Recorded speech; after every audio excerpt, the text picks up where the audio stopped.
বন্ধুগণ, international wrestling কম্পিটিশনের semifinal match শুরু হতে চলেছে। একদিকে আছেন ইন্ডিয়ার সংগ্রাম চৌহান, আর অন্যদিকে আছে বিশ্বখ্যাত আপনাদের সবার প্রিয় বোজো। যেমনটা আপনারা জানেন যে বোজো প্রথম রাউন্ড ইতিমধ্যেই জিতে গেছেন। এবার যদি দ্বিতীয় রাউন্ড উনি জিতে যান তাহলে উনি পৌঁছে যাবেন ফাইনাল রাউন্ডে। এবার দেখার বিষয় যে সংগ্রাম চৌহান, যার কিনা জেতার অভ্যেস আছে, তিনি দ্বিতীয় রাউন্ডে জিততে পারেন নাকি। শুরু হয়ে গেল দ্বিতীয় রাউন্ড। লড়াই জমে উঠেছে। প্রতিযোগীরা কেউ কাউকে 1 ইঞ্চি জমি ছেড়ে দিতে রাজি নয়। সংগ্রাম চৌহান, তার কাছে এটা মরণপণ লড়াই। প্রথম রাউন্ডে হেরে উনি আপাতত পিছিয়ে পড়েছেন, কিন্তু দ্বিতীয় রাউন্ডে দাঁত কামড়ে উনি লড়াই করে চলেছেন। দেখা যাক এই রাউন্ডের শেষে কি হয়। এদিকে বোঝো কম যান না, আপাতত তিনি 1-0। এদিকে বোঝো কম যান না, তিনি এদিকে বোঝো কম যান না, উনি প্রথম রাউন্ডের মতো এবারও আধিপত্য দেখানোর চেষ্টা করছেন সংগ্রামও। দেখা যাক এই রাউন্ডের শেষে পরিণতি কি হয়। দর্শকরা অধীর আগ্রহে অপেক্ষা করছে। সংগ্রামের সমর্থকরা উত্তেজিত, তারা সমস্বরে চিৎকার করে সংগ্রামকে তারা সবাই চিৎকার করে সংগ্রামকে উৎসাহিত করছে। দেখা যাক কি হয়। একটা দারুণ মুভের জন্য তৈরি সংগ্রাম। বোঝো আপাতত মাটিতে। দেখা যাক সংগ্রাম, চমৎকার মুভ, এবং সঙ্গে সঙ্গে 1, 2, 3 সংগ্রাম দ্বিতীয় রাউন্ডে জয়ী। ফলাফল 1-1। দর্শকরা উঠে দাঁড়িয়ে সংগ্রামকে অভিনন্দন জানাচ্ছে। অবিশ্বাস্যভাবে ফিরে এলেন সংগ্রাম চৌহান। বোঝোকে দ্বিতীয় রাউন্ডে সম্পূর্ণ। সংগ্রাম বাবু, এই ফাইটটা এখন সমানে সমানে চলছে। সবাই খুব উৎসাহিত যে হয়তো আপনি এবার জিতে যাবেন, কিন্তু আমাদের সেরকম কিছু নজরে পড়ছে না। একটা রাউন্ড এখনো বাকি আছে আমার বন্ধু। ধৈর্যের সঙ্গে বসো, দেখো ধীরে ধীরে কি হয় এবার। Thank you. আর এতক্ষণ আপনারা দেখছিলেন। Thank you. ফলাফল 1-1। এখন দেখা যাক এই অন্তিম রাউন্ডে গিয়ে কে শেষ হাসি হাসতে পারে। দর্শকদের আশা, ঘরের মাটিতে সংগ্রাম চৌহান অবশ্যই একটা দর্শকদের আশায় ঘরের মাটিতে সংগ্রাম চৌহান নিশ্চয়ই ঘুরে দাঁড়াবেন এবং বোঝোকে পরাজিত করে এই প্রতিযোগিতার ফাইনাল রাউন্ডে উঠবেন। শুরু হতে চলেছে তৃতীয় রাউন্ড। সংগ্রাম তৈরি বোঝো, দর্শকরাও তৈরি দেখার জন্য একটা রুদ্ধশ্বাস ম্যাচ। শুরু হয়ে গেল তৃতীয় রাউন্ড। প্রথম থেকেই দুজন দুজনের উপর ঝাঁপিয়ে পড়েছেন পূর্ণ শক্তি নিয়ে। বোঝো এখন আক্রমণে গেছেন। সংগ্রামকে একটু অসহায় লাগছে তৃতীয় রাউন্ডে। বলে যাবো কি, আচ্ছা, সংগ্রামকে হঠাৎ একটু অসহায় দেখাচ্ছে, যেন তার উপর থেকে ম্যাচের ফোকাসটা সরে গেলে যেমন হয়। বোঝো এই সুযোগটা কাজে লাগাতে চান। সংগ্রাম মাটিতে, বোঝো অন্তিম মুভের জন্য তৈরি হচ্ছেন। দর্শকরা সংগ্রামকে এখনো উৎসাহিত করে চলেছে। বোঝো তুলে নিয়েছেন। এইবার বোঝো অন্তিম, বোঝো মাটিতে ফেলে দিয়েছেন সংগ্রামকে। কাউন্ট, রেফারি তার নির্দিষ্ট কাউন্ট শুরু করবেন। সংগ্রাম উঠতে পারবেন কি? আবার ঘুরে দাঁড়িয়েছেন সংগ্রাম। বোঝো নজর রাখছেন প্রতিযোগীর উপর। শেষ মুভের জন্য বোঝো তৈরি হচ্ছেন। সংগ্রাম ধীরে ধীরে উঠে দাঁড়ানোর চেষ্টা করছেন। তিনি কি পারবেন ঘুরে দাঁড়াতে? বোঝো রিংয়ের উপর উঠে দাঁড়িয়েছেন। না, সংগ্রাম আবার প্রত্যাঘাত করেছেন। আবার লড়াই শুরু হয়েছে। সংগ্রাম প্রতিযোগীকে ঘাড়ের উপর তুলে নিয়ে আবার রিংয়ে আছাড় মেরেছেন। প্রতিযোগিতা 1, 2, 3 শেষ মুহূর্তে বাজিমাত করলেন ভারতের সংগ্রাম। কি যেন টাইটেলটা? এই ম্যাচের ফলাফল শেষ মুহূর্তে পাল্টে দিল। জয় হলো সংগ্রাম। ফাইনাল রাউন্ডে পৌঁছে গেল সে।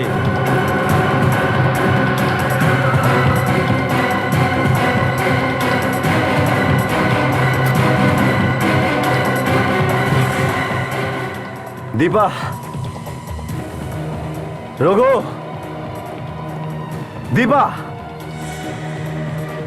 দীপার সত্যি কোনো বিপদ হয়নি তো? দীপা, রঘু,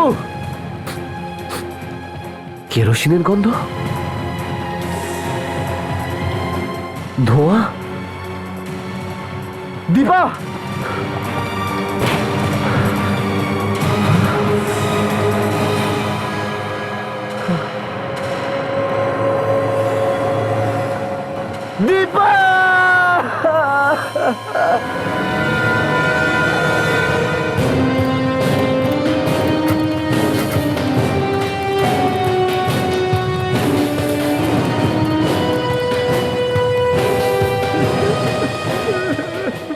আপনি ফোন করেছিলেন? হ্যাঁ স্যার, আমি ফোন করেছিলাম। কি কি হয়েছে? কেউ আমার বউকে মেরে ফেলেছে। কেউ মানে কে? জানি না স্যার, আমি বাড়িতে ছিলাম না। বাড়ি ফিরে দেখি আমার বউকে পুড়িয়ে দিয়েছে। মাই গড! দেখাও তো একটু, কোথায় আছে ঝলসে যাওয়া লাশটা? আসুন।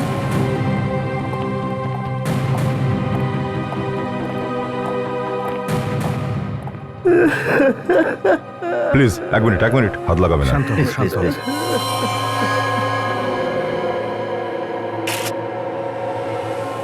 লাশ তো মোটামুটি পুড়েই গেছে স্যার। হ্যাঁ, একদম ঠিক।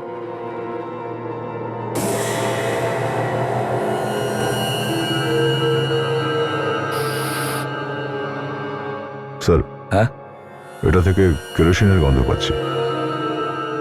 হ্যাঁ, স্যার হয়তো কেরোসিন দিয়ে নাকি পুড়িয়ে মারা হয়েছে। আমি ওদেরকে ছাড়বো না যে আমার বউকে এইভাবে মেরে ফেলেছে। ওকে ওকে। হুম, আচ্ছা তুমি এটা বলো যে তুমি কখন জানতে পেরেছো এই ব্যাপারটা? যখন বাড়ি ফিরলাম তখন। আচ্ছা, তোমার কোনো মানে বলতে চাইছি কারোর সঙ্গে কোনো শত্রুতা আছে? কারোর সঙ্গে কোনো শত্রুতা নেই। হ্যাঁ, ম্যাচের সময় একজন এসেই চিঠি দিয়ে যায়। চিঠি? তুমি কি জানো তোমার স্ত্রীর সঙ্গে ঠিক কি হয়েছে? কে দিয়েছে? কে দিয়েছে এই চিঠি তোমাকে? আমি ওকে দেখিনি, ব্যাস এই চিঠিটা দিয়ে হঠাৎ করে উধাও হয়ে গেল। স্যার এই ম্যাচ তো সব নিউজ চ্যানেলই কভার করে, তার মধ্যে কোনো ক্যামেরায় নিশ্চয়ই ওই ব্যক্তি ধরা পড়েছে। হ্যাঁ, একটা কাজ করো, পুরো রেকর্ডিংসটা ওদের কাছে চেয়ে নাও। স্যার সংগ্রাম, তোমার সাথে এ বাড়িতে আর কে থাকে? আমি, আমার বউ আর যজ্ঞ। যজ্ঞ? এই যজ্ঞটাকে? স্যার আমাদের চাকর। তোমাদের চাকর যজ্ঞ কোথায় আছে ও? আমরা এতক্ষণ এখানে এসেছি, ওকে তো দেখিনি এখানে। বাড়িতে এত বড় কাণ্ড ঘটে গেল, ও কোথায়? হ্যাঁ, জানি না স্যার ও কোথায় চলে গেছে, আমিও দেখতে পাইনি ওকে। মানে যখন থেকে তুমি বাড়িতে এসেছো তুমি ওকে দেখোইনি? না স্যার, আমি দেখিনি। বাড়ির মালিকের স্ত্রীকে জ্বালিয়ে পুড়িয়ে দিল আর বাড়ির চাকরি নিখোঁজ? কিছু তো গোলমালা আছে দয়া।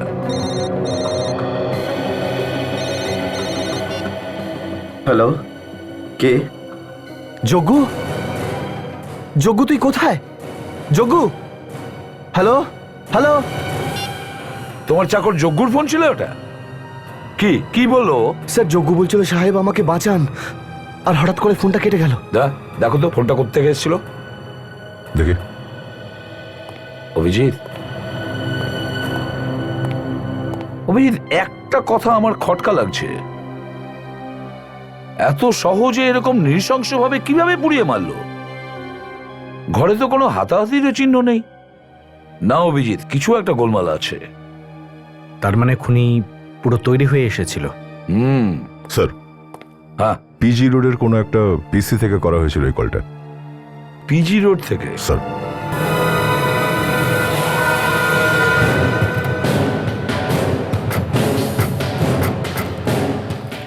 এরকম অদ্ভুত জায়গায় পিসিওটা এলোই বা কি করে? আর আজকাল এরকম বুথ থেকে তো কেউ কল করেও না।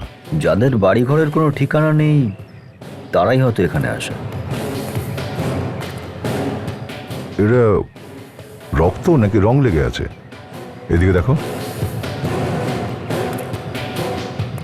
রক্ত এটা বস। রক্ত দয়া, তার মানে এখানে কিছু গন্ডগোল হয়েছে। তাহলে যজ্ঞকে এখানে কোথাও মারা হয়নি তো?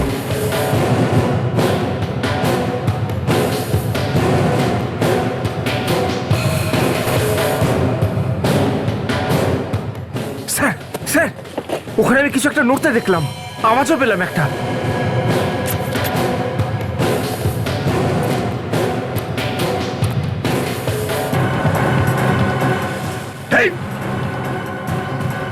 ওখানেই দাঁড়া, না হলে গুলি করে দেবো।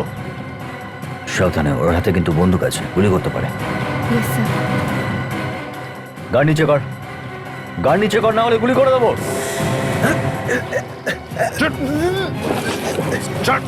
আরে, আরে এর হাত দুটো তো ওই বেঁধে রাখা আছে, কিন্তু কে আসলে? মুখও বন্ধ।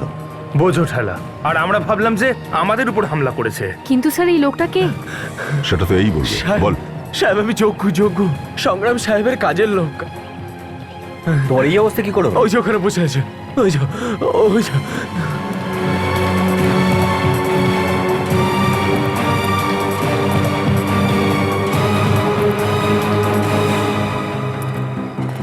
কেউ নেই ওখানে।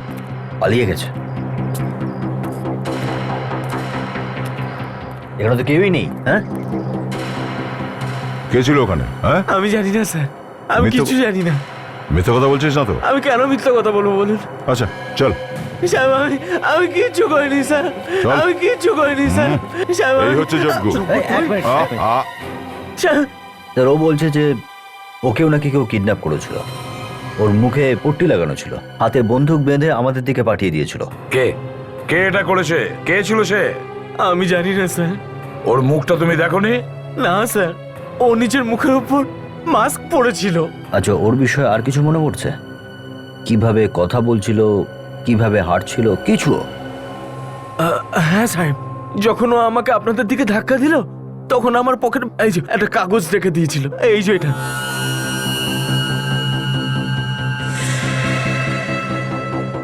সংগ্রাম?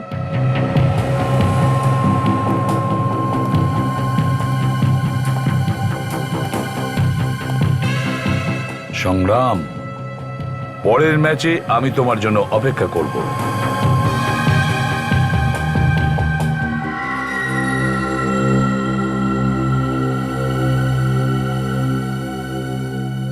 Sarika, yes sir.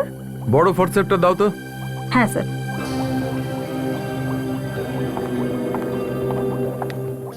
Thank you.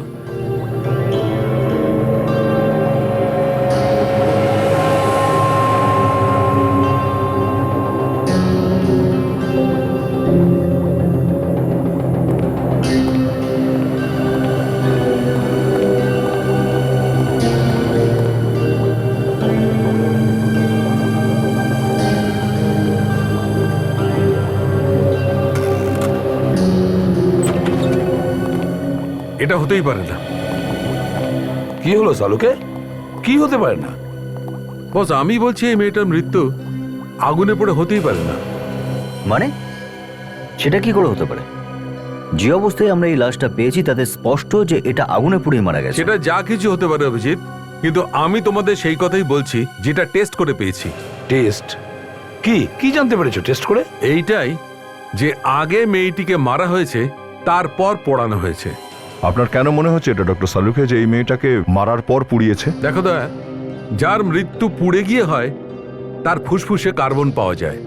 আমি ওর ফুসফুসের একটা টুকরো কেটে সেইটা এখানে চেক করে দেখেছি, কার্বনের কোনো চিহ্নই ছিল না। তোমরাই দেখো দেখো। কিন্তু যদি মেয়েটা মরে গিয়েই থাকে তাহলে আততায়ী একে আবার পোড়াতে গেল কেন? এই ব্যাপারে আমার কিছু কিছু সন্দেহ ছিল। কিছু কিছু তো সন্দেহ আমার ছিল যে ওই মেয়েটি তার নিজের প্রাণ বাঁচাতে কিছু তো একটা চেষ্টা করবে, আর্তনাদ করবে, চিৎকার করবে, হাত পা এদিক ওদিক ছুড়বে। কিন্তু যখন আমরা একে পাই তখন এরকম ঠিক সোজা করে শোয়ানো কিভাবে সম্ভব?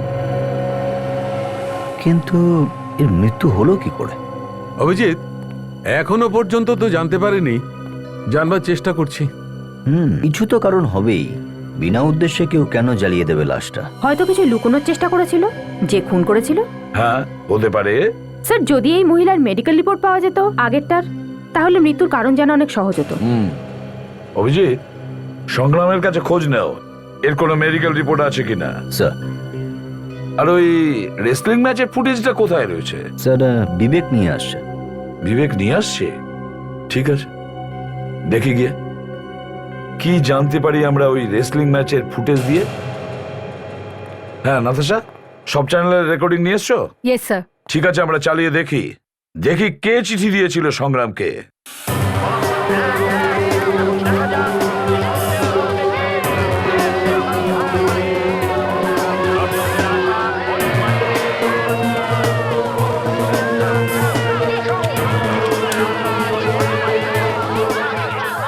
নাতাশা, এক মিনিট স্টপ করো। ওকে। নাতাশা, এবার স্লো মোশনে রিওয়াইন্ড করো, স্লো মোশন।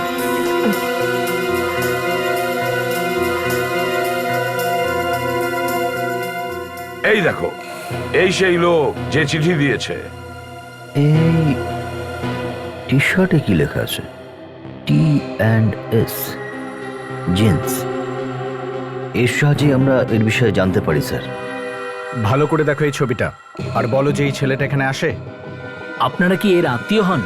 আমরা এই লোকটার সম্বন্ধে সবকিছু জানতে চাই। এ কোথায় থাকে আর নামটা কি এর? ওর নাম হলো রোহন। রোহন ও এখানে প্রায়ই আসে? না তো তাহলে আপনি ওনার নাম জানলেন কি করে? স্যার, উনি এখানে 10,000 টাকা শপিং করেছিলেন আর একটা লাকি ড্রয়ের ফর্ম ফিল আপ করেছিলেন। Lucky draw? হ্যাঁ স্যার, আমাদের এখানে একটা অফার চলছে। যে কাস্টমার 10,000 টাকা শপিং করবেন তিনি একটা গাড়ি জেতার সুযোগ পাবেন। প্লিজ আপনি ওই রেজিস্টারটা দেখাবেন, দেখি ওতে আর কি কি লেখা আছে। হ্যাঁ sir.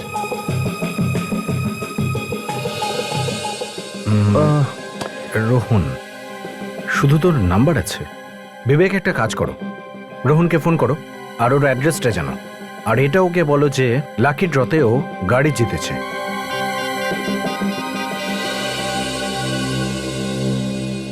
Hello mister Rohan. Hello sir, আমি T&S জিন্স কোম্পানি থেকে বলছি, যেটা স্যার ওই মালাডে আছে, যেখান থেকে আপনি 10,000 টাকা শপিং করেছিলেন।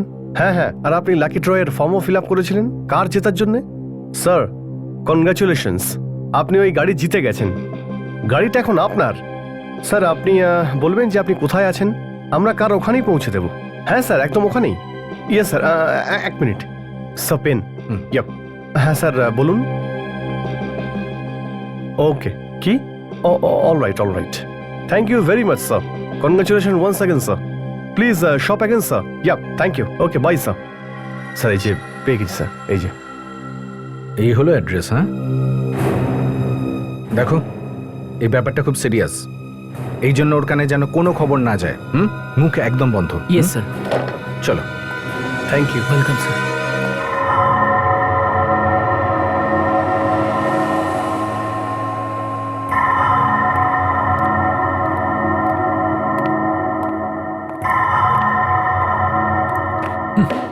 যখন যখন ডক্টর সালুখের ফোন আসে তখনই সিআইডির কানে নতুন খবর ভাসে। সমস্ত কেস উল্টোপাল্টা হয়ে যায় আর মাথা কাজ করা বন্ধ করে দেয়। সিআইডির গাড়ি আস্তে আস্তে এই ল্যাবের দিকে যত এগোতে থাকে, ফ্রেডির পাও তত কাঁপতে থাকে। সেটা আমি জানতে পেরেছি। যে মেয়েটি মারা গেছে তার বয়স 40-45-এর মধ্যে। খুলির হাড়ের জোরই নিজের বৃত্তান্ত সব খুলে বলছে। ও বলছে তাকাও, আমার দিকে তাকাও। আমি বলবো যে এই মেয়েটি 40 বছর পার করেছে। এটা শুনেই ফরেন্সিক ল্যাবে ঝড় উঠে যায়। সিআইডি অফিসার আর ডাক্তার একে অপরকে আইডিয়া দিতে থাকে আর তাদের আইডিয়া একে অপরের সঙ্গে লড়তে থাকে।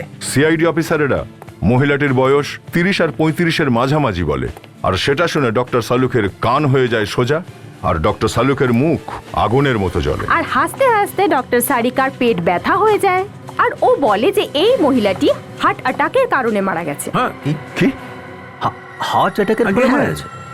আরে কিন্তু দীপার তো হার্টের অসুখ ছিল না। কারেক্ট, দীপার হার্টের অসুখ ছিল না। কিন্তু তাহলে দীপার হার্ট অ্যাটাক হবে কিভাবে? দীপা হার্ট অ্যাটাকে মরেনি। বাহ! সিআইডি অফিসারের কথা শুনে ডক্টর সালুখের মাথার তার আবারও কেটে যায়। সে কখনো কোনো মহিলা বা কখনো দীপার কথা বলতে থাকে, আবার কখনো হার্ট অ্যাটাকের কথা বলে, আবার কখনো 40-45 বছরের কথা বলে। ডক্টর সালুকে হার মানতে বসেই ছিলেন এমন হঠাৎ সময় ডাক্তার সালুকে আবার বলতে শুরু করেছে। ও বলছে যে মেয়েটি মারা গেছে সে দীপা নয়। কি? যখনই সিআইডি অফিসাররা জানতে পারলো যে মেয়েটি মারা গেছে সে দীপা নয়, অমনি সিআইডি অফিসারদের মাথাটা ঘুরে গেল আর ওরা পাগলের মতো করতে লাগলো। এই দেখে ডাক্তার সারিকা খুব খুশি হলো। আর পুড়ে যাওয়ার 3 দিন আগে এই মহিলার মৃত্যু হয়েছে। এক মিনিট। এই মহিলা মারা যাওয়ার 3 দিন পর একে পড়ানো হয়েছে? হ্যাঁ। আর এই মহিলার 40-45 বছর বয়স? হ্যাঁ। আর এই মহিলা দীপাও নয়? একদম তাই।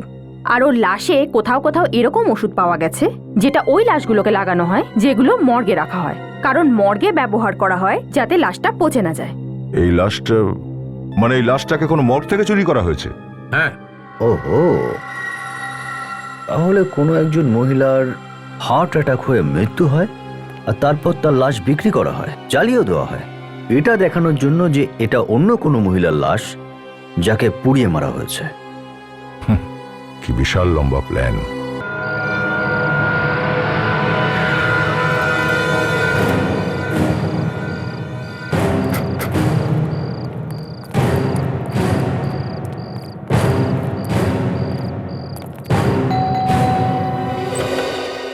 ইয়েস রোহন, ইয়েস, আমার নামই রোহন। কার এসেছে নাকি? হ্যাঁ, চলে এসছে, একটু দূরে দাঁড়িয়ে আছে। আমি তো বিশ্বাসই করতে পারছি না যে আমি লটারিতে জিতেছি। লটারি তো তুমি এবার পাবে। কারের সঙ্গে কি আরো কোনো গিফট আছে নাকি? হ্যাঁ আছে তো, সংগ্রাম। সংগ্রাম? এটা আবার কে? কি সংগ্রাম কি এখনো বুঝতে পারলেন না? না।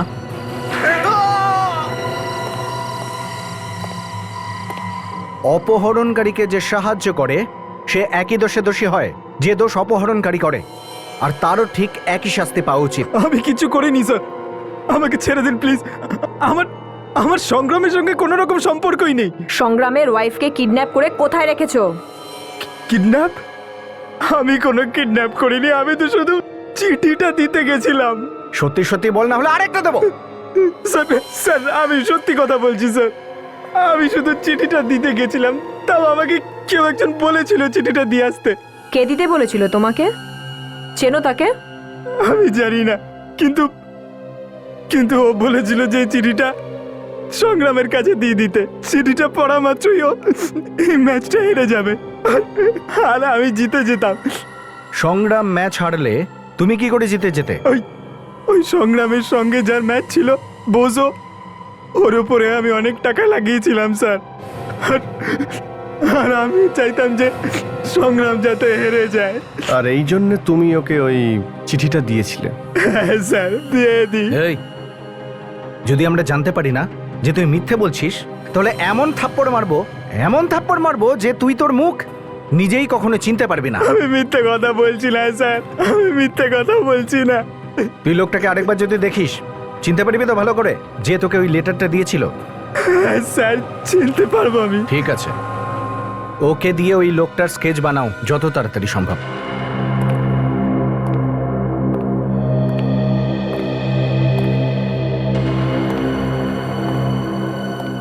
তোমরা কারা? এখানে কিসের জন্য এসেছো? আস্তে দাদা, আস্তে আস্তে কথা বলুন। এত ভয় পাচ্ছ কেন তোমরা? আরে দাদা, আমাদের আমাদের আমাদের গন্ডগোল হয়ে গেছে, আপনার সাহায্য চাই। সাহায্য? কিসের সাহায্য?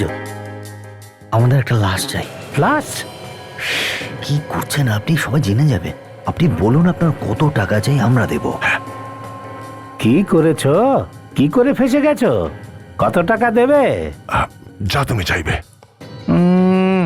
একটা লাশের জন্য 10,000 টাকা নেব।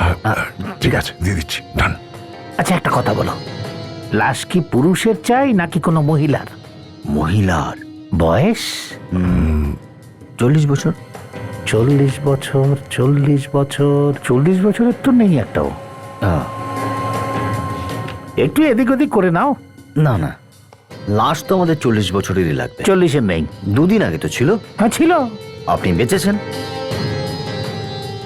কিন্তু তোমরা জানলে কি করে?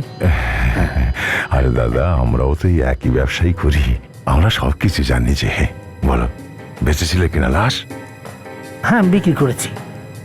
কাকে কাকে বেঁচেছিলেন? আরে নিজের কাজ করো না ভাই, লাশ নাও আর চলে যাও। কাকে বেঁচেছিলেন? জানি না কে ছিল। এই ছিল সেই লোকটা। তোমরা কারা? যে আমার মার খায়, তার মুখের মধ্যে দাঁতে পিয়ানো বাজতে থাকে। কি বাজতে থাকে? পিয়ানো বাজতে থাকে। পিয়ানো বাজতে থাকে। এবার চটপট বলে ফেল, কে ছিল ওই লোকটা, না হলে আবার পিয়ানো বাজবে কিন্তু। আমাকে ক্ষমা করে দিন স্যার, দ্বিতীয়বার আর এইরকম ভুল করব না। আবার তো তখনই করবি যখন বাইরে থাকবি। লাশ দেখাশোনার জন্য রাখা হচ্ছে তোকে, আর তুই সেটা বেচছিস। কাল যদি কেউ নিজেদের আপনজনের খোঁজে এখানে চলে আসে আর লাশ না পেলে তার মনের অবস্থা কি হবে জানিস? এবার চটপট বলে ফেল, বল কে ছিল এই স্কেচের লোকটার সঙ্গে? না স্যার, ও একাই ছিল স্যার। একলা ছিল? তাহলে লাশটা কিভাবে নিয়ে গেল? ও গাড়িতে এসেছিল স্যার, ও আমাকে টাকা দিয়েছিল স্যার, আমি লাশটা গাড়িতে রেখে দিয়েছিলাম স্যার। গাড়িতে এসেছিল? গাড়ির নাম্বার মনে আছে? হ্যাঁ স্যার মনে আছে। কত কত নাম্বার? XP1 7483 sir. আমি এক্ষুনি এই কারের ব্যাপারে খোঁজ নিচ্ছি।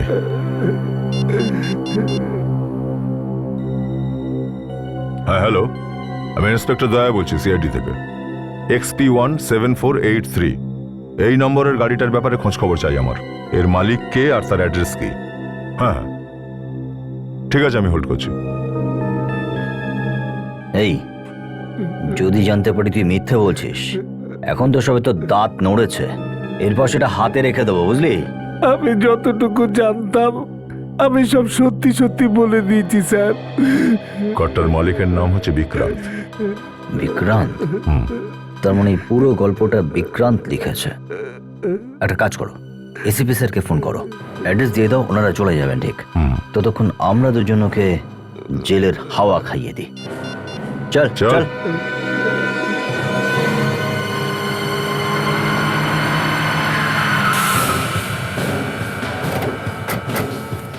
স্যার, লাশটাকে যে গাড়িতে আনা হয়েছিল সেই গাড়ির মালিক এখানেই থাকে স্যার।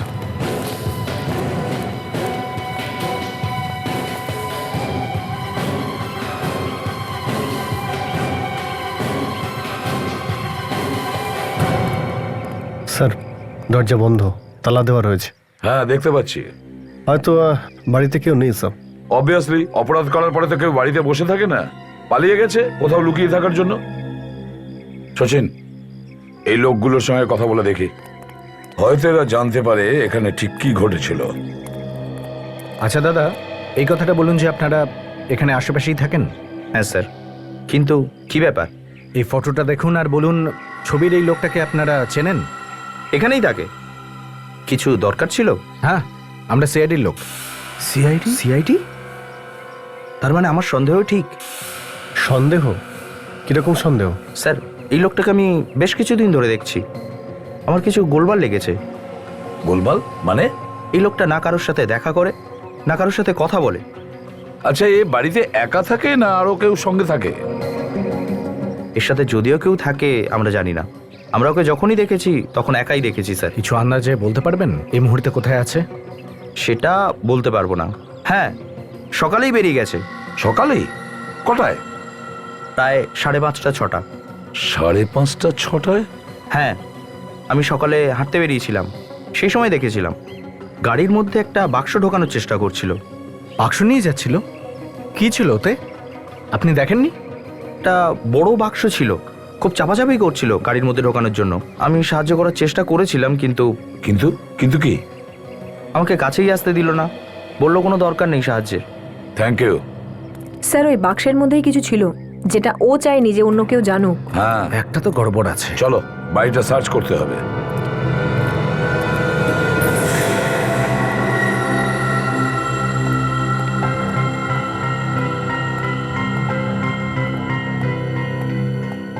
সারা বাড়িটা ভালো করে চেক করো, প্রতিটা কোণা খুঁজে দেখো, কিছু যেন নজর না এড়ায়। কিছু না কিছু তো নিশ্চয়ই পাওয়া যাবে, তাড়াতাড়ি। হ্যাঁ স্যার।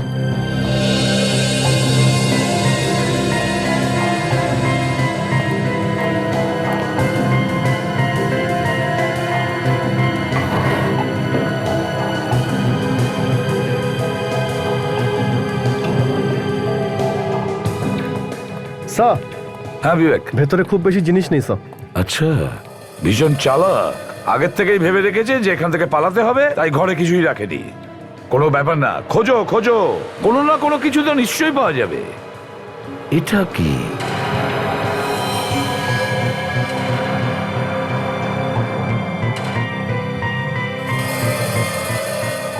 মনে হচ্ছে এখানে কাউকে বেঁধে রাখা হয়েছিল স্যার। হ্যাঁ বিবেক, নিশ্চয়ই এখানে কাউকে বেঁধে রেখেছিল।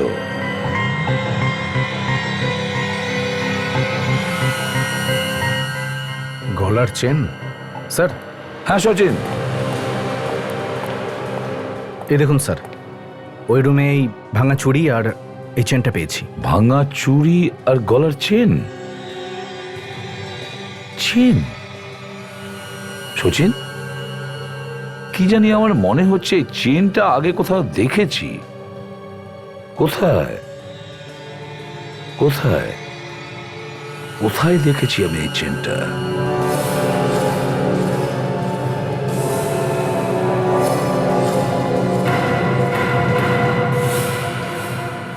ইয়েস, মনে পড়েছে। সংগ্রামের বাড়িতে একটা ফটোতে ওর স্ত্রী দীপার ছবিতে এই চেনটা ছিল। মানে দীপা এখানেই ছিল? ইয়েস বিবেক, দীপাকে নিশ্চয়ই এই ঘরে বন্দি করে রেখেছিল। জানি না ওকে কোথায় নিয়ে গিয়েছে। দেখো, ঘরে দেখো, বাইরে দেখো, দেখো কোথাও যদি কোনো ছাপ পাওয়া যায়, যেটা দেখে আমরা বুঝতে পারবো যে ওকে কোথায় নিয়ে গেছে।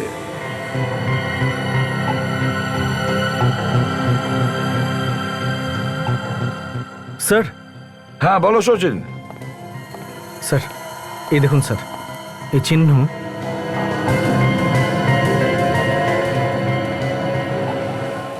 স্যার, এই চিহ্নটা দেখে মনে হচ্ছে কোনো হুইল বা ট্রলির দাগ। ট্রলি বা কোনো বড় ব্যাগ তো হবে না। সচিন, মনে আছে ওই প্রতিবেশী লোকটা কি বলছিল? যে বিক্রান্ত একটা বড় কাঠের বাক্স গাড়িতে ঢোকানোর চেষ্টা করছিল। কোনো ট্রলি বা কোনো বড় ব্যাগ তো ছিল না যেটা দিয়ে দীপাকে লুকিয়ে রাখার চেষ্টা করেছে হয়তো। হ্যাঁ স্যার, চাকা থাকার জন্য ও এত ভারী বাক্সটাকে এখান থেকে গাড়ি পর্যন্ত সহজে নিয়ে গেছে। হ্যাঁ কাজল, কিন্তু কোথায় কোথায় লুকিয়ে রাখতে পারে এই দীপাকে? বন্ধুগণ নমস্কার, আর একটু ধৈর্য ধরুন, আর কিছুক্ষণের মধ্যেই শুরু হবে ইন্টারন্যাশনাল রেসলিং কম্পিটিশনের ফাইনাল ম্যাচ। আজকের এই লড়াই ইন্ডিয়ায় সকলের প্রিয় সংগ্রাম চৌহান এবং বিশ্ব চ্যাম্পিয়ন রবার্টের মধ্যে।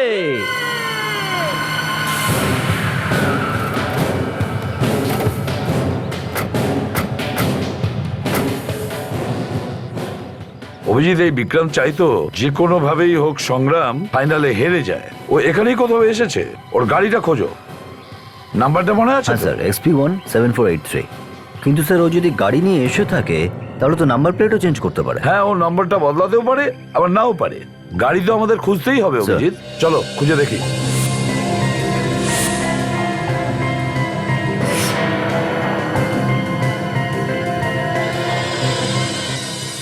XP17483। হ্যাঁ স্যার। অভিজিৎ, গাড়ি পাওয়া গেছে, তাড়াতাড়ি এসো।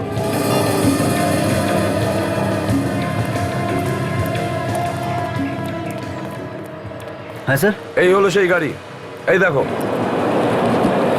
ও, তাহলে বিক্রান্ত দীপাকে এখানে নিয়ে এসেছে। কিন্তু এখানে কি করার প্ল্যান ওর?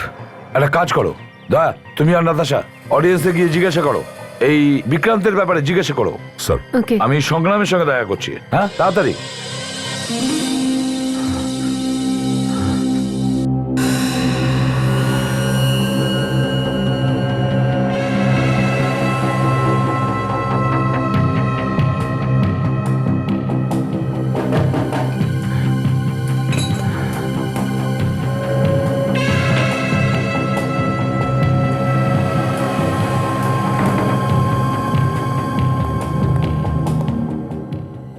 Set towel.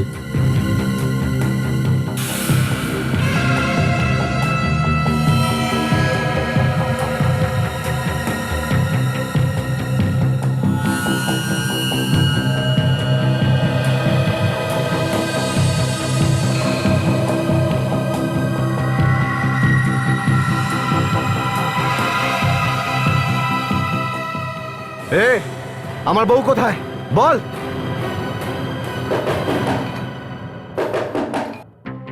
খবরদার যদি কাউকে কিছু বলেছে তো, ওদিকে তোমার বউ কিন্তু মারা যাবে। যাও। আরে স্যার, আপনি আসুন, আসুন না। স্যার, আপনি এখানে কি করে? ভাবলাম তোমার ম্যাচটা দেখে নি, এই রেসলিং এর। আমার বউয়ের ব্যাপারে কিছু জানতে পারলেন স্যার? দেখো সংগ্রাম, তোমার স্ত্রীর ব্যাপারে তুমি একদম চিন্তা করো না। এখানে কি করছে? আমারই লোক স্যার, আপনি কথা বলতে পারেন। ঠিক আছে, দেখো আমরা জানতে পেরেছি যে বিক্রান্ত দীপাকে নিয়ে এখানে এসেছে।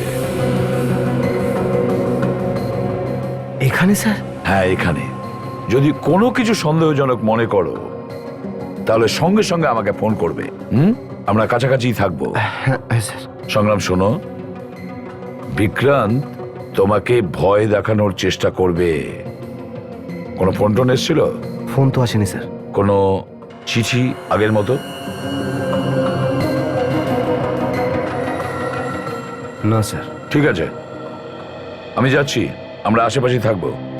Best of luck. Thank you sir.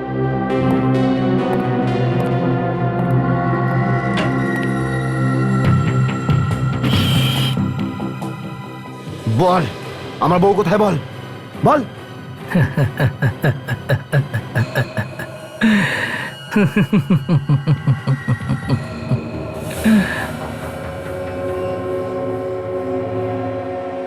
Dipa, এই যে সুইটা দেখতে পাচ্ছ তোমার বউয়ের হাতে ঢোকানো, এটা একটা পাইপের দ্বারা এই সিরিঞ্জের সঙ্গে যুক্ত, যার মধ্যে বিষ ভরা রয়েছে। যদি তোমার 1 নাম্বার বাড়ে, এদিকে 1 ml বিষ তোমার ওয়াইফের শরীরে যাবে। তোমার প্রতিটা 1 নম্বর তোমার ওয়াইফকে মৃত্যুর দিকে এগিয়ে নিয়ে যাবে। এবার তুমি নিজেই ভেবে নাও, তুমি কি চাও, এই ম্যাচটায় জেতা নাকি তোমার ওয়াইফের জীবন? দীপা, সিদ্ধান্তটা তোমার নিজের হাতে। Good bye.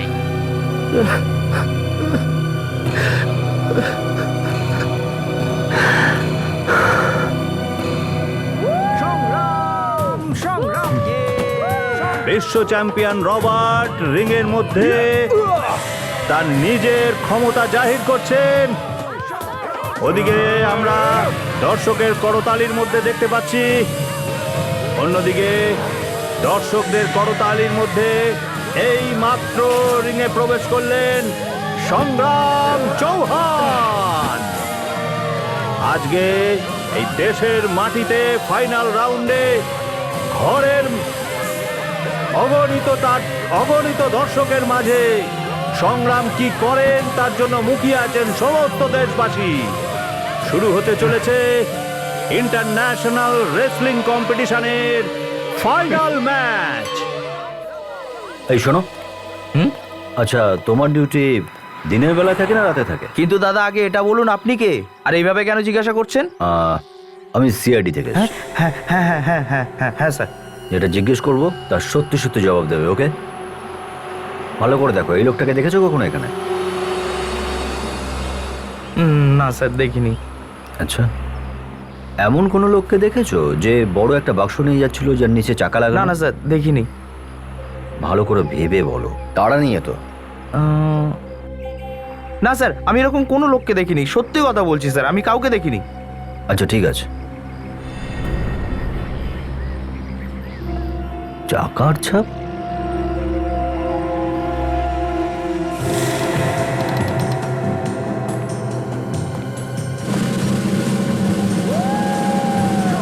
লড়াই শুরু হয়ে গেছে সংগ্রাম চৌহান রবার্টের মধ্যে। দেখা যাক প্রথম রাউন্ডের ফলাফল কি হয়। না সংগ্রাম, এরপরে আর চিহ্ন নেই। এর মানে বিক্রান্ত দীপাকে এখানে তো নিয়ে এসছে। লড়াই জমে উঠেছে রবার্ট ও সংগ্রামের মধ্যে। দুজনেই চেষ্টা করছে বিপক্ষের উপর চাপ সৃষ্টি করার, কিন্তু বিশ্ব চ্যাম্পিয়ন রবার্ট অত্যন্ত সতর্ক।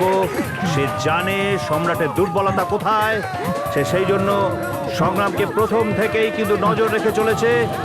সংগ্রাম আপাতত একটু চাপে, কিন্তু সে লড়াই ছাড়ছে না। রবার্টের সাথে কাঁধে কাঁধ মিলিয়ে লড়ে চলেছে। এইমাত্র রবার্ট কিছুটা হলেও এই ম্যাচে খানিকটা প্রাধান্য বিস্তার করতে পেরেছে। সংগ্রাম রিংয়ে পড়ে রয়েছে, দেখা যাক সে উঠতে পারে কিনা। স্যার, স্যার এই বিক্রান্ত স্টেডিয়ামের মধ্যে চলে এসছে স্যার, পিছনের দরজা দিয়ে। দীপা আছে ওর সঙ্গে? না স্যার, সেটা তো দেখা যায়নি, কিন্তু চাকার ছাপ খুঁজে পেয়েছে স্টেডিয়ামের ভিতরে ঢুকতে। মনে হচ্ছে স্টেডিয়াম সম্পর্কে অনেক কিছু জানে। ম্যাচ শুরুর আগেই চলে এসছে। কিন্তু আমাদেরও চোখে পড়ছে না কেন?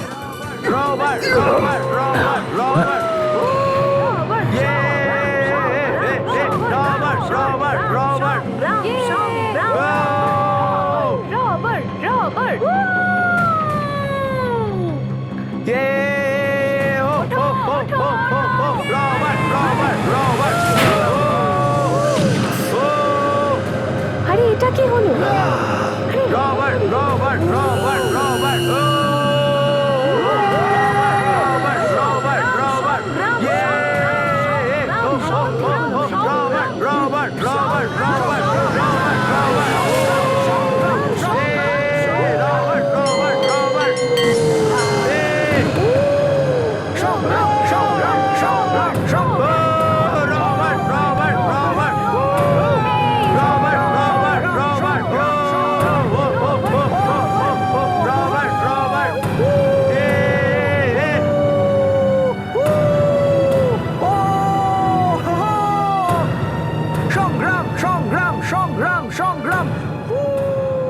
অভিজিৎ, একটা ব্যাপার নোটিশ করেছো? প্রতিটা ম্যাচের বিজয়ী যে সংগ্রাম, আজকে এই ম্যাচে যেন ও নিজের থেকেই হেরে যাচ্ছে। স্পষ্ট দেখতে পাচ্ছি স্যার, ইচ্ছে করেই হারছে ও। আর এই রবার্ট একের পর এক পয়েন্ট জিতে যাচ্ছে। এটার একটাই কারণ হতে পারে, বিক্রান্ত নিশ্চয়ই সংগ্রামকে হুমকি দিয়েছে, ওকে বাধ্য করেছে হেরে যাওয়ার জন্য। কিন্তু স্যার, এই বিক্রান্ত আছে কোথায়? সেটাই তো, আছে কোথায় ও? একটা কাজ করো তোমরা, আবার তোমরা চেক করো, ভালো করে দেখো, কোনো জায়গায় তো নিশ্চয়ই লুকিয়ে আছে। স্যার। অভিজিৎ, স্যার, ওই সংগ্রামকে আস্তে করে জিজ্ঞেস করো যে ম্যাচের রহস্যটা কি। আরে সংগ্রাম স্যার, আপনি এটা কি করছেন? পুরো দেশ দেখছে, আমি আপনার অনেক বড় ফ্যান। প্লিজ একটা ফটোগ্রাফ দিন। স্যার, আপনি একটু তুলে দেবেন? এই নিন, শুধু এটা টিপবেন। কি ব্যাপার সংগ্রাম, জেনে বুঝে কেন হারছো? হ্যাঁ, আমি জানি ও এখানেই আছে। তোমায় কি ও হুমকি টুমকি দিয়েছে নাকি? হ্যাঁ স্যার, ও আমাকে বলেছে যদি আমি একটা পয়েন্টও জিতে তাহলে আমার বউকে খুন করে দেবে। আচ্ছা, তুমি একদম চিন্তা করো না, আমরাও রয়েছি এখানে। দিন স্যার। Thank you sir. হ্যাঁ স্যার, বিক্রান্ত সংগ্রামকে হুমকি দিয়েছে যদি ও ম্যাচ জেতে তাহলে ওর ওয়াইফ দীপাকে মেরে ফেলবে। সেটাই তো সন্দেহ করছিলাম, কিন্তু এই বিক্রান্ত আছে কোথায়? স্যার, স্যার বিক্রান্ত সংগ্রামকে হুমকি দিয়েছে যদি ও ম্যাচ জেতে তাহলে ওর ওয়াইফ দীপাকে মেরে ফেলবে। সেটাই তো সন্দেহ করছিলাম, কিন্তু এই বিক্রান্ত আছে কোথায়? কোথায় যে আছে? স্যার, ওই দেখুন, ওদিকে তাকান। হুইল চেয়ারটা দেখেছেন আপনি? সবে সবে এসছে। Wheel chair? তবে কি এই সে? অভিজিৎ, আমরা যে চাকার ছাপটা দেখেছিলাম বিক্রান্তের বাড়িতে, ওটা হুইল চেয়ারের ছাপ ছিল না তো? হ্যাঁ। এই ছেলেটা বিক্রান্তের সঙ্গে জড়িয়ে নেই তো কিডন্যাপিং এর ব্যাপারে? কিন্তু স্যার, একে হ্যান্ডিক্যাপ মনে হচ্ছে। এ কারো কিডন্যাপিং কি করে করবে? নিশ্চয়ই ওর সঙ্গে অন্য কেউ আছে।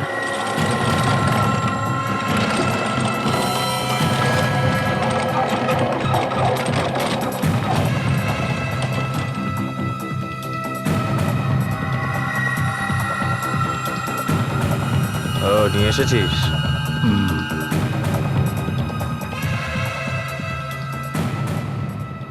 সেই লোকটার মুখটা দেখলেন? ওর কপালে এমন একটা চিহ্ন রয়েছে যেটা স্কেচে ছিল। অভিজিৎ, এই তো কিছুক্ষণ আগে সংগ্রামের ফ্ল্যাটে ছিল। সিআইডি, দাঁড়াও! অভিজিৎ, ধরো ওকে!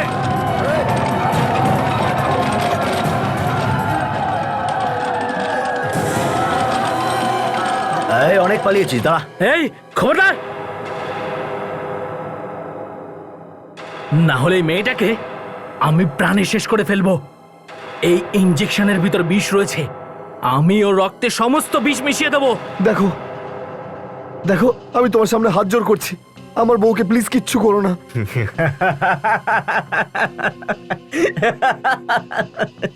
সংগ্রাম, একটা ওয়ার্ল্ড চ্যাম্পিয়ন কিরকম বাচ্চাদের মতো কাঁদতে দেখে আমার ভালো লাগছে না। ছাড়বি না একে, মেরে দে, মেরে দে একে।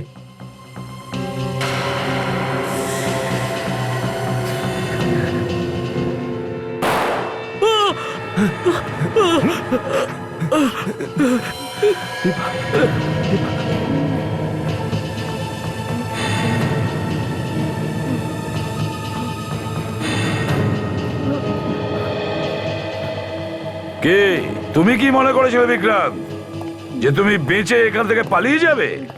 হ্যাঁ, কে? মিস্টার বিক্রান্ত? স্যার, এটা তো বিক্রান্ত নয়, বিক্রান্ত ও। এর নাম বিক্রান্ত? তাহলে একে? স্যার, ও আমার ভাই। তোর ভাই হোক বা তোর কাকা, এ তো তোর থেকেও বেশি দোষ করেছে। হুম? এই ছাড়ো আমাকে, ছাড়ো! ছাড়বো? হুম? বল, কেন করেছিস তুই এইসব? হ্যাঁ, এইসব কিছু আমি আমার দাদার জন্য করেছি। তোর দাদা কি এমন ভালো কাজ করেছে রে, যার জন্য তুই এত খারাপ কাজ করছিস? আমি বদলা নিতে চাইছিলাম সংগ্রামের সঙ্গে। কিসের বদলা? আমার দাদার আজকে যা অবস্থা, তার জন্য শুধু সংগ্রাম দায়ী। এই দুঃখ কষ্টের গান শুনিও না, সোজাসুজি বলো। স্যার আমি বলছি, আজ থেকে 5 বছর আগেকার কথা স্যার। সংগ্রাম আর আমি একসাথে রেসলিং প্র্যাকটিস করতাম স্যার। একদিন প্র্যাকটিসের সময় ও এমনি আমাকে চ্যালেঞ্জ করলো স্যার।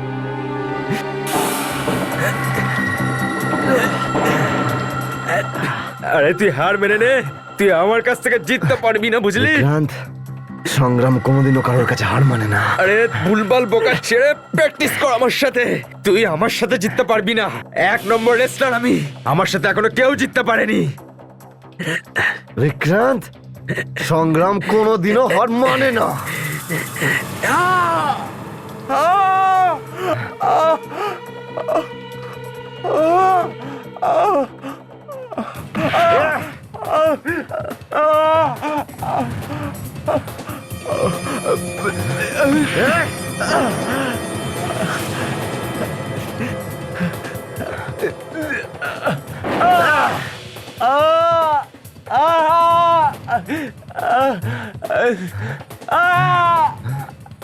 তুই জিতবি, হ্যাঁ?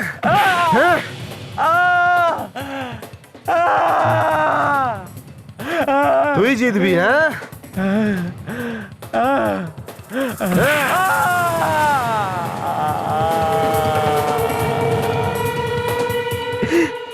স্যার এই লোকটার জন্য স্যার, স্যার এই লোকটার জন্য আজকে আমার এই অবস্থা স্যার। মেনে নিলাম যে সংগ্রাম যা যা করেছে ওটা অপরাধ, আর তার জন্য ও শাস্তিও পাবে। কিন্তু তার মানে এই নয় যে আইনটা তুমি তোমার নিজের হাতে নেবে। তোমরা দুজনেই অপরাধ করেছো, হয়তো সারা জীবন তোমাদের দুজনকে জেলে পচতে হবে।